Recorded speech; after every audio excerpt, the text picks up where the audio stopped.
How could you behave so, Davy? She asked sorrowfully. Davy squirmed uncomfortably. I just did it for fun.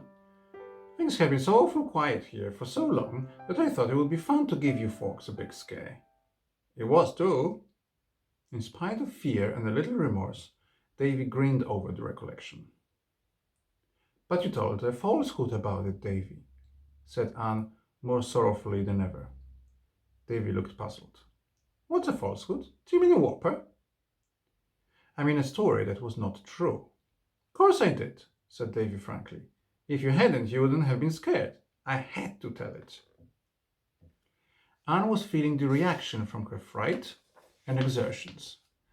Davy's impenitent attitude gave the finishing touch. 2 big tears brimmed up in her eyes.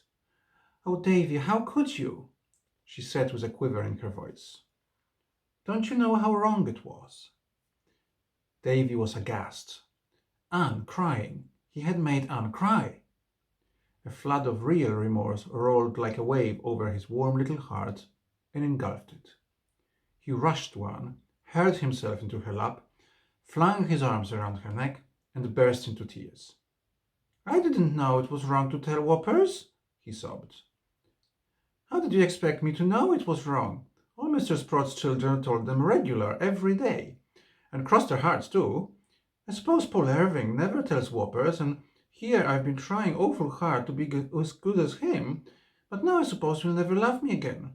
I'm awfully sorry I've made you cry, Anne, and I'll never tell a whopper again.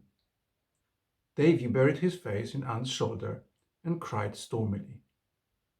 Anne, in a sudden glad flash of understanding, held him tight and looked over his curly thatch at Marilla.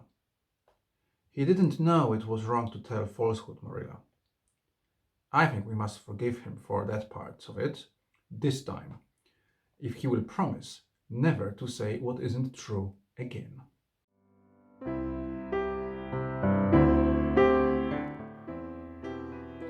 Anne's tears are genuine. Davy loves Anne, and it is thanks to this love for her that the last thing he would do is to hurt her. His understanding that a falsehood is wrong comes about not because he was told it's wrong, but because he loves her. Anne is his role model. In the previous chapter, it had already been established that Davy had worshipped Anne. Because he does, he wishes to be good for her. That is to say, to be good for her. In rushing to Anne, hurling himself into her lap and flinging his arms around her, bursting into tears, he begs her for forgiveness, which of course is given, since it's Anne we're talking about. Soon enough, she holds Davy tight, comforting him. Shouting or forcing his apologies would not have worked. Love does. Anne is Davy's role model, and as such, becomes his moral standard, although he'd likely not put it in these terms. She believes in him, in his wish to be good and kind. Davy, in his warm little heart, knows this and will do his absolute best to deserve this confidence.